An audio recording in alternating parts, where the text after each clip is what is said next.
Welcome, everyone. Thank you so much for joining our webinar. I'm just going to give us a few more seconds before we dive in to make sure that everyone gets the chance to join the room.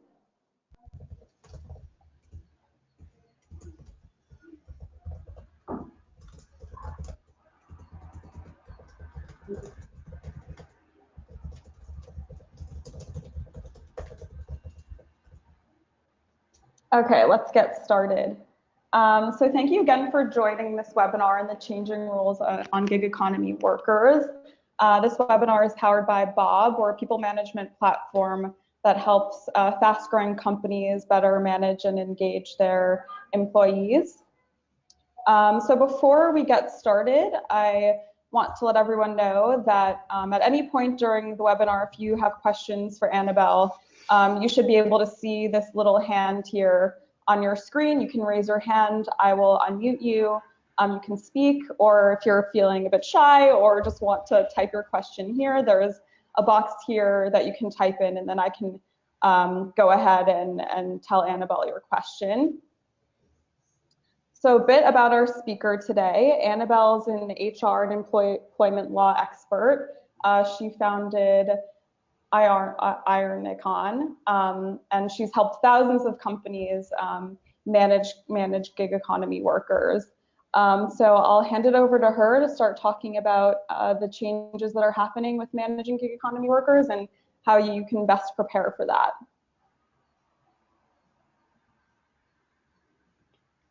Thank you. That's really great introduction.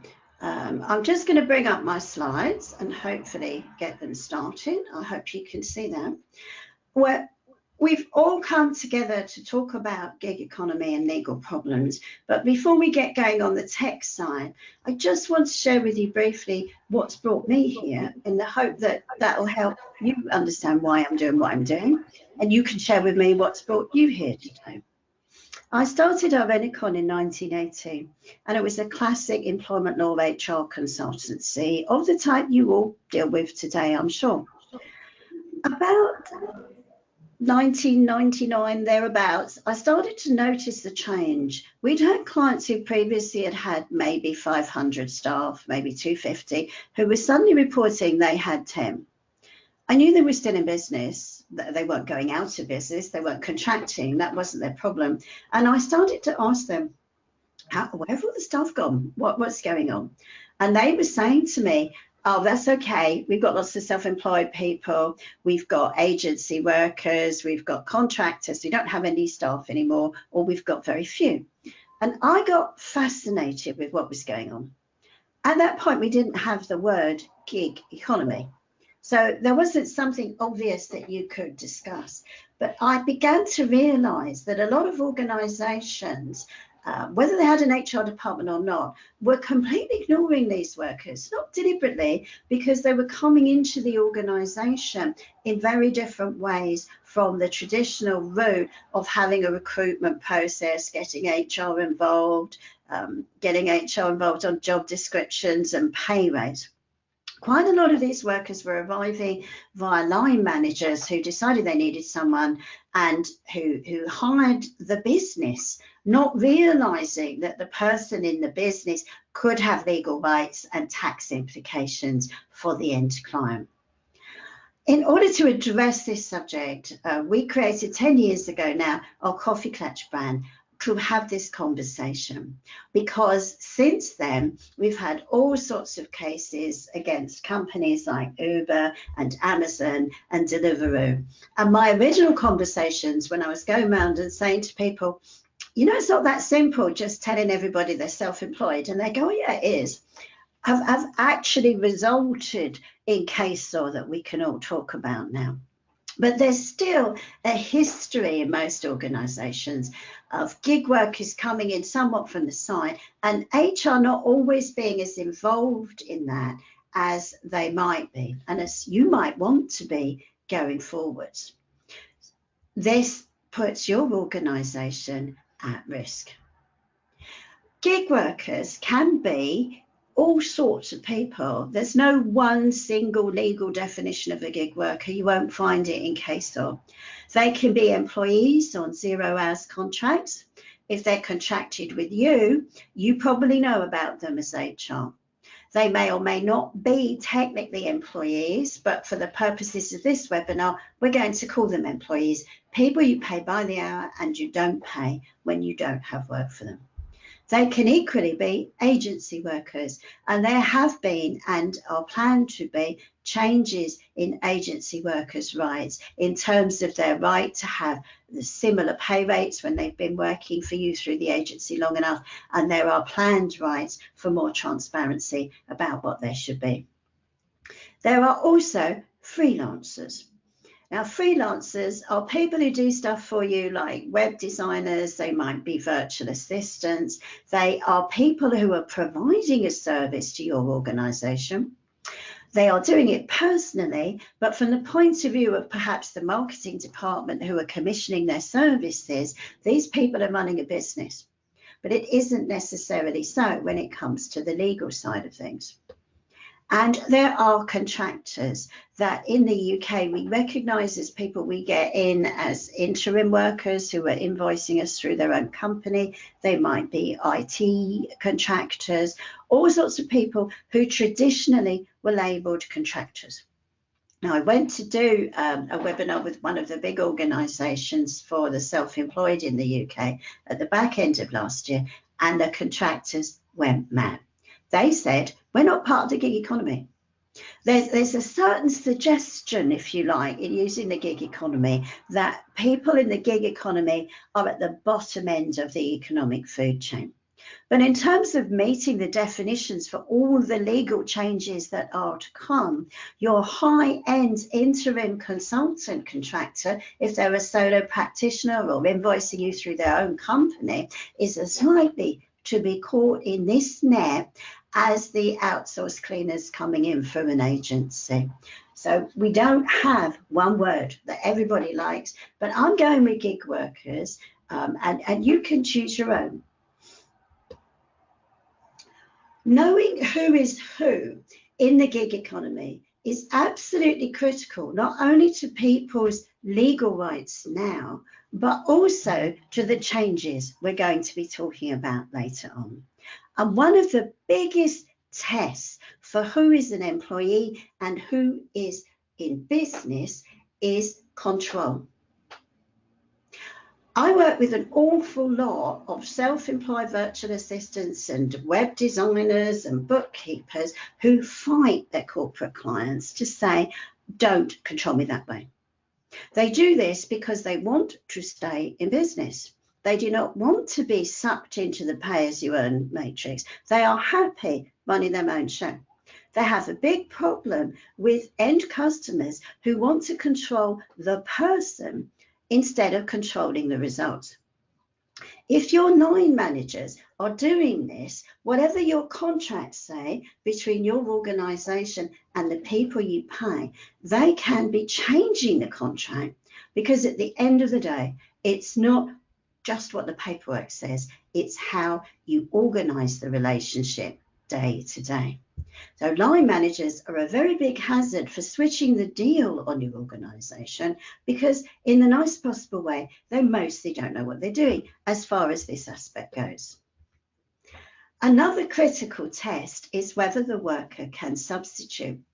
This can make the difference between whether somebody's deemed to be in business or a worker with a full set of worker rights. And we'll talk about what those are later. But it can also make the difference when it comes to tax and IR35 as to who has to deduct tax and pay it where. Again, the tiny micropreneurs I work with fight a constant battle with their corporate clients on the subject of substitution.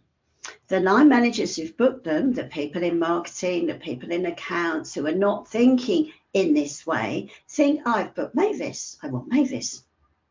But by refusing to allow Mavis to substitute in a proper way with proper contracts and GDPR safeguards and all the rest of it, they are driving Mavis or John from being in business to being a worker.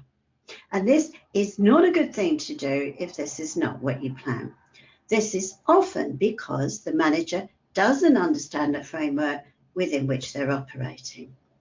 Another test for someone's real status is whether what they do is integral to your organisation. This was really designed, this test, to stop people going, I'll call my receptionist self-employed, but they can sit at my desk in my offices and answer my calls, but I'll just call them self-employed. But it also catches in its more people on long-term contracts on whom you rely. So one of the hazards of dealing with gig economy workers is that you can start off with a contract that says, we don't control you, we'll just measure the outputs. You can send a suitably qualified substitute, and you're not integral, you're just doing a project. But you've got yourself a star gigger, and before you know it, they're doing lots of projects for you. You don't want them to substitute. They are integral to your next 3 years plan. They're almost there on the organisation chart, and your managers are starting to say, you need to ask me if you want to be on leave. And of course, anyone who is self-employed doesn't ask their customers for permission to be on holiday. They tell them that they're going to be on holiday, and they tell them what the arrangements for cover are. I don't wish to be negative about managers, but we've got some work to do here to prevent you having a lot of hidden employees as we go through the legal changes that are yet to come. I want to talk to you about some jargon now, and some of you will be familiar with this, and for some of you, this is going to be relatively new. In the 90s, the government invented something which was a way of deducting tax from companies that were run primarily by one person. And they wanted those companies to pay tax under a scheme that basically put the individual in the same situation as they would be if they were employed. These regulations, the disguised employment regulations, are almost universally known as IR35. But if you look on any list of parliamentary statutes, you will not find the word IR35 exists. After a lot of digging, I've been able to find out that IR is the Inland Revenue, as it was at the time, and 35 was the number of the press release that year that announced this change.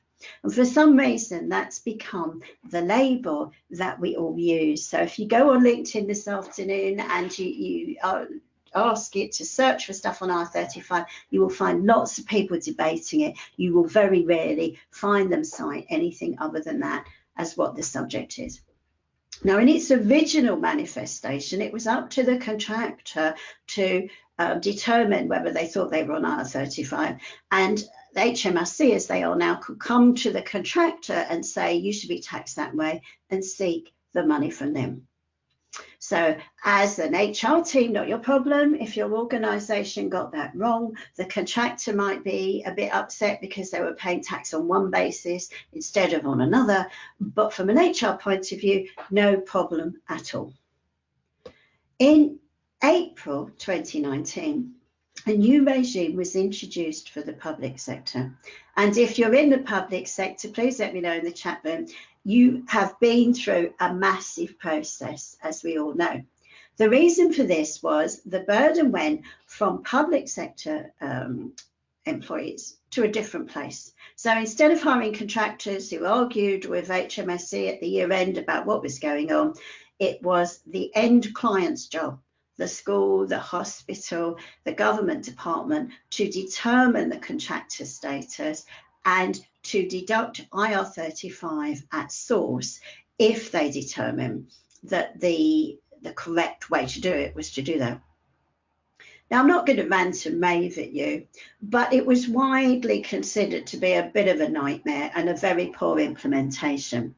There are a number of reasons for that. The first one is that HMRC produced an online test that people could go through, which is widely admitted now to be producing the wrong results. Some people set up their own assessment systems, but obviously you've got to have people to do it. And the people that were doing it were often in the HR department. So that was an extra burden.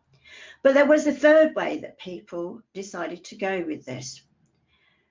If you decide that someone should have had IR35 deducted and you were wrong as an HR person, there is no penalty on your organisation for handing over all this money to the government that shouldn't have been handed over. However, if you decide the opposite, if you do some assessment and you decide that the individual shouldn't have had deductions and you were wrong, you can expose your company to the risk of having to pay over those deductions plus interest for doing it late and indeed penalties. So a subset of people in the public sector decided not to bother with all these tests and simply to deduct IR35 from all contractors invoicing through a company, and to put all of these individuals who were not invoicing through companies onto pay-as-you-earn. This caused massive problems, as you can imagine, and it wasn't very well received by the individuals because although they were being taxed as employees, and IR35 is the equivalent, they don't get the benefits of being employees. They don't get sick pay or any of the things that an employee gets when they need it. Not only that, but of course, from the contractor's point of view, they bill you £100 and you pay them 70. And that's a real problem. They can't pay their team, and obviously their rent doesn't go down by 30%. The net result of this, according to a lot of contractors' bodies, was many contractors decided not to work in the public sector anymore, which caused a skill shortage, and others put their rates up because if they had previously invoiced you £100 and got £100, if they still wanted to get £100, they had to invoice you more, so that when you deducted roughly 30% for IR35, the net figure was £100. The idea, by the way, was that the government would get more money because people were avoiding tax. The jury's out on that. The statistics are not there either way. We've been through this transition, and the government decided that it's now going to extend this imperfect regime to the private sector. Originally, this was going to be for April 2019. After a great deal of lobbying from many organisations and me as a kind of business owner, we pointed out to the government that to do this on April 6th, when we may or may not be Brexiting on March 29th, or are on some deal that none of us today can understand, is going to be a bit much for most people. So they have agreed to implement these changes a year later in April 2020. That gives us time to prepare for this. But obviously, many of us are also preparing for Brexit. So I'd like to suggest that we can include some of the preparation work now in the Brexit work, because you're inevitably going to be looking at who needs work permits that didn't before, or might if they didn't before. There's a lot of work you'll be doing. So an HR audit of some kind is on the cards for this period. So you might as well sort out your gig workers at the same time. Otherwise, you're going to have a bit of a scramble when it all comes in next year.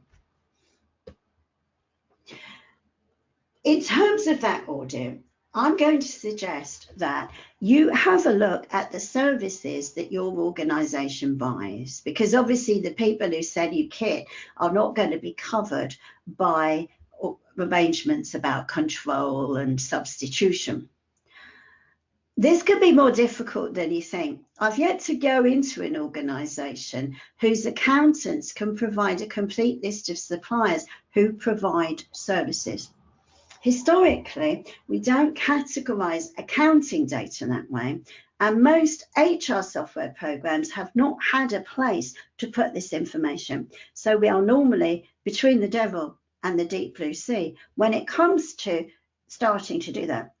This could be a big piece of work. So now could be a very good time to look at having a form, electronic or physical, that accounts fill in, that people who commission external workers fill in, that lets you know the name and address and nature of the work that your service providers are undertaking and the scale of that organisation. Now, O2 provide me with phone services, but I'm not remotely worried that O2 are going to be deemed to be an employee of my organisation. We're really talking about the micropreneurs and the one person bands. If your company has a small company payment scheme, you should find the majority of them there, but nothing is perfect. Sometimes people get wrongly categorized. These are the at-risk group for being affected by these and other changes, and it can be incredibly hard to dig down into that data. So think about a way to start to identify who are they and what are they doing. And if necessary with your accounting departments, what nominal codes do they tend to appear under? What budgets are they? We find a lot in marketing, web designers, PR people, social media people. We find quite a lot in admin, virtual assistants, travel organisers, diary managers. We find quite a few in financial management, external bookkeepers, even professional services. External HR providers who are retained as an individual can come into this more. The reach of this legislation is far wider than the original intention. You see a lot in the press that this is about fat cats and people not paying tax who are living on desert islands, but the way that it's worded can cover a solo mum who's on working family tax credit who does 4 hours a week for you as a freelance VA. Start to identify who could be caught in this. Think about, are they likely to be continuing beyond April 2020? Because if you've got someone on a 6-week arrangement now, they're probably not high on your priority. But is that role going to continue? How are you going to be handling it? And have a look too at what's going on with the agency workers you pay and the agencies you use. People need to start making plans for what's going on. You also need some plan for starting new people who are going to go on beyond that period, because you don't really want to be making all these assessments on the 7th of April 2020. If you're starting people off in January or February, you're going to want to be doing some batch test assessments to make sure you and your managers know what you're doing before you have to deal with the bulk of it. Look at the terms of the contract against the HMRC test. Now, the terms of the contract, you should particularly look at the items I've just covered. Can they substitute? Who's controlling their hours, their holiday, their leave? And the HMRC test goes beyond that. It looks at who provides equipment, all sorts of other things. But don't just look at the terms of the contract in terms of what does the paperwork say. You're going to have to get hold of the person who works with them and find out how it works in practice. Remember what I said earlier. This is quite a big piece of work for many organisations, which is why I'm suggesting as we go through 2019, you need to start getting your systems ready to do this and do some tests. Because if the majority of the contracts you pay people on are in no way reflected by the way you work with them, you're going to have to do some stuff with your managers about, look, we've either got to contract them and categorise them properly, or you've got to change what you're asking people. It's not public knowledge, but the HMRC are subtly changing their tests. They won't exactly admit that the old ones were wrong, but they are slowly changing them. But I suggest you do a couple of discrete tests of contracts you've got going now on the basis of how they're really run, just to measure how big the gap really is. And I do know that you've got a lot else to do with Brexit and all sorts of things coming down the pipe at you, but you can do yourself and your organisation a great service by beginning to prepare for this so that it's not a big scramble over Christmas. The promised changes that we are offered, and I cannot tell you whether they will be in time for April 2020. There is a great movement to lobby that as we bring in this wider tax base to the private sector, we should have clarity of status. So the Davis report did suggest that there was greater clarity of status about who was who. As far as I can see, very little work has been done on this. We've had a report and a recommendation. Whether that's due to the amount of parliamentary time being taken up by Brexit, I don't know. But you wouldn't have to be a political pundit to figure out that Parliament's going to be pretty busy this year, come what may. And it's not absolutely clear that there will be any changes to how we identify who's who for tax and employment law purposes. So having that map of who may be affected may allow you to move very quickly if that status test does change. One of the problems we do have at the moment is that all of these people, agency workers, workers with rights, are not aligned with the tax status. And it would be lovely to be able to say to you in April 2020, they will be. What I can say to you is in April 2020, they may be. But if we start building some maps now of who are we paying, what are we doing, then if they change the definitions, we know where we need to go to make appropriate changes to the way we onboard people, the way we manage them, or indeed how we hire them in the first place. Historically, there's always been a big difference with the test for being an employee and the test for having to be taxed as an employee. Most of us would freely admit that this is complete madness. It probably won't cheer you up to understand that obviously the test for who is an employee is far older than the test for who should be on pay as you earn, which is a relatively new development in the British legal system. But either way, it's going to be a time of great transition where you can help your organisation to contract properly with the people that you pay. So check out who you are paying. That, by the way, can take some time. Have some process put together for managing all of this. It's going to be difficult to bring things under HR's control. There are going to be political issues, but your organisation is at risk if the person hiring people as external contractors, as freelancers, doesn't understand what the risks are and what the processes are. So either you take it on board or you have to train the people who are doing it and they have to liaise with you. Plan the onboarding process for people. All too often, we see people contracted as self-employed and then onboarded in exactly the same way as employees. If HMRC come to you and say these people are employees and you go, no, they aren't, but you're treating them in every single way as if they were, you're not going to win that argument. Workers have rights. They don't have a full set of unfair dismissal rights or redundancy rights as qualifying service employees do, but they have the rights that short service employees have, which are mostly the expensive ones that no one in HR wants to get wrong. They've got a full set of discrimination rights. They've got a full set of health and safety rights. They've got minimum wage rights. They've got all these things.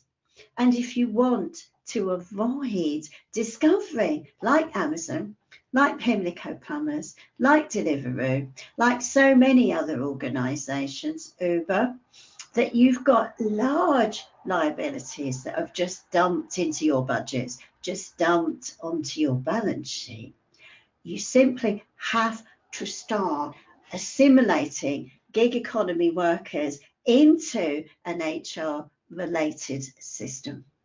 And by the way, there are whole issues about training them, because if you pay for it, you can convert their status, but we need everyone to be trained and on the ball, that are worthy of a whole webinar in their own right. But I don't want to depress you. I want to get you moving forward so that when this hits you, it's not another nightmare admin thing. We're all reeling from GDPR last year. We've got the joys of Brexit this year. We kind of don't need a gig economy meltdown next year. Let's make life easy for ourselves and our teams and start thinking about this earlier rather than later. So that ends my kind of formal presentation, but I'm very happy to take questions from the chat room, or if anyone wants to ask any questions. There's loads more I could say, but I kind of thought for some people that might be more than enough. So how are we doing? Yes, thank you so much, Annabelle, for your time and that presentation. That was very informative. If anyone would like to hop on the mic with their questions, or a reminder that there is a little box here that you can ask Annabelle. And in the meantime, I'm just going to switch over my screen. I'm very pleased you're all still here at the end, by the way. Thank you very much for doing me the courtesy of staying all the way through. I'm always thrilled if the numbers in the room remain relatively constant. Normally, if I mention the word tax or law, about 50% of people quit immediately. So we're getting there. So we seem to have a quiet room this morning, or are you all finding the chat room? It seems to be a bit slow right now, but we do have a question coming in.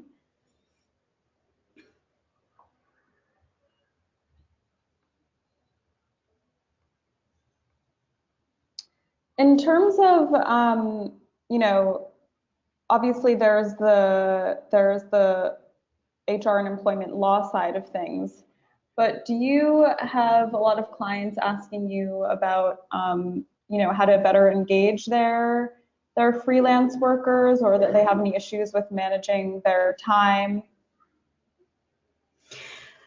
No, but I'm surprised about that, because actually managing people who are doing mission critical work for you, who are not your employees, is a skill set that you need to acquire. It's just like when you become a supervisor for the first time and you're working with colleagues who are employees of the same organization. Not everybody thrives just by being told you're in charge, do they? And there are real problems of engagement and management of gig workers. And those problems can be bullying and harassment, right? The gig worker is critically dependent on the manager to say, come in tomorrow, or come and do the next project. There are no checks and balances in most organisations. No one ever asks the gig worker, why weren't you booked again? You know, all this resource we put to employees is just absent. So some organisations, and again, and I'm not having a pop at Uber, but they have been very publicly accused of all sorts of problems around the harassment area. And part of that has stemmed from the fact that their attitude is, we don't have any employees, so we don't have to worry with any of that. But of course, they are workers with a full set of discrimination rights, and teaching your managers how to properly manage gig workers, both positively engaging them and negatively not to treat them in a way that's illegal, is a really, really good plan. Most of them have got no idea. At best, they'll treat them as employees, which can make them employees, which may not be the plan. And at worst, they'll treat them like dirt. And I'll give you an example of this that I do when I speak at conferences, and this is a true story. A cousin of mine is a 0 hours worker in a national UK chain, and I'm not going to name them. And she, like most workers, never knows more than 24 hours in advance whether she's working. Now, I just want to stop and say that again, HR. She never knows more than 24 hours in advance whether she's working. We have generated a whole generation of managers who can't plan their way out of a paper bag. Now, I do accept that if your gig workers are contingent workers for emergencies, that's fine. But these are call workers. The shop opens 9 through 9, 6 days a week. They know they need 20 staff. How can they not possibly know that they need 20 staff next Wednesday? We have simply got a generation who manage by going, oh, I'll send someone a text, they can come in tonight. I'll send someone a text, they can come in tomorrow. She's a very conscientious worker, and like many people who are stuck in low-earning jobs, the reason for that was that she was taking care of a very sick mother who ultimately died. She was the kind of caring society that everybody thinks we need more of. And she booked a day's leave, and her manager phoned her when she was walking down the high street and demanded that she came into work. Bearing in mind she's a 0 hours worker. Do you know what she was doing on that day? She was attending her mother's funeral, and he knew. Now, when I was standing in the cemetery, by the way, waiting for her to call. She arrived in tears. At first, I thought she was most unusually upset about the demise of her mother, which was very sad, but she'd been very ill. But when I realised what her manager had done, I was appalled. I'd like to tell you that that's an isolated incident, but the more I go into it, the more I realise that our failure to teach managers how to properly manage gig workers is setting up massive, massive resentment. And I could go on, but I don't want to depress you. But yes, you really need to teach people how to manage them. And engagement would be nice, but could we start with treat like people? Yeah, and how, another question coming is, how do you kind of get management on board to, start investing in this? It seems like it's so far away. How can you have that conversation about, we need to start doing something about how we're treating our gig economy workers, because there are these changes that are coming into place?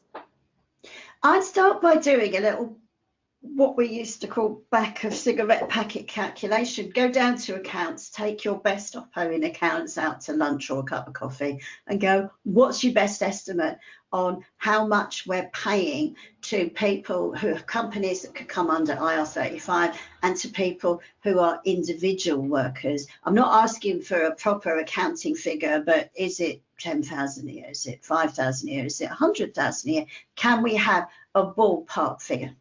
And then I'd go to the board and say, if we incorrectly assess these people, we're going to owe 30% of that plus penalties plus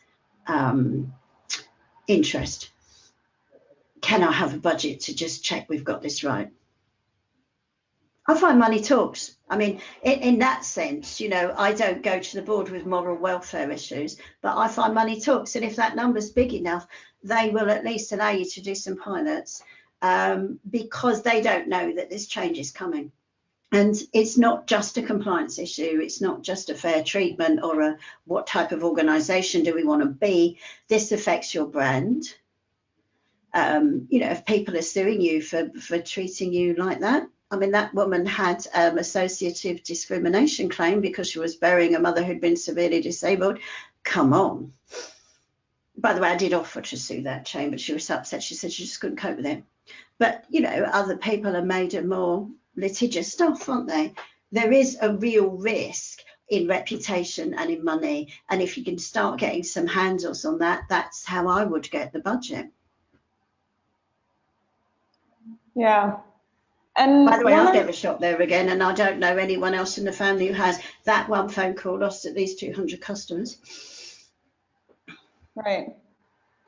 What are some of the biggest challenges your clients face with these issues? The obvious one of getting people on board with the idea of it is an issue, because we tend to respond, particularly with everything else that's going on in the world, by, oh, someone just got sued and lost half of that, £100,000 or $1 million, and therefore I must do something about it. By which point it's too late to have a cheap and non-stressful solution. So getting anybody ahead of the curve is a challenge, and you can frankly only do it by frightening them, but you can also do it by building it into programs you're already having. So if you're running pay monitoring, check out what the people you outsource to are paid. You'd be surprised, by the way, how many outsourced workers are earning less than minimum wage. As a matter of fact, that's a big legal risk if they're individuals. Use everything you can to get little bits of data together without necessarily making this a whole thing under that label. Because facts and figures talk, don't they? If you go back to the board and you go, do you know that 40% of the women we pay as freelancers are earning less than minimum wage? That reads differently to, I think we should do something about our gig workers, doesn't it? I'm not saying they do, by the way. Quite a lot of gig workers earn very well. It depends what they're doing. Right. So I think those are all the questions. But thank you so much, everyone, for joining. Annabelle, thank you so much for your time today.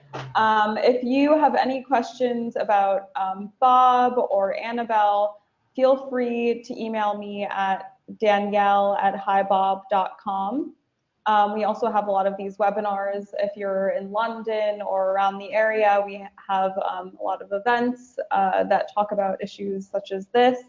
And yeah, this was great. Thank you so much. You're welcome, and I'll be happy to answer any questions because I know it's a lot to take on board. You know, you don't sit there and think, right, I've totally got that, and on Monday I'm going to do the following things. You know, I would expect people who are already busy HR people to take maybe 2 or 3 months to formulate a plan from where we are. It's not as if you've got nothing else going on, is it? Yes. Great. Thank you so much, Annabelle. Have a good rest of the day. You too, and thank you for joining us, everyone.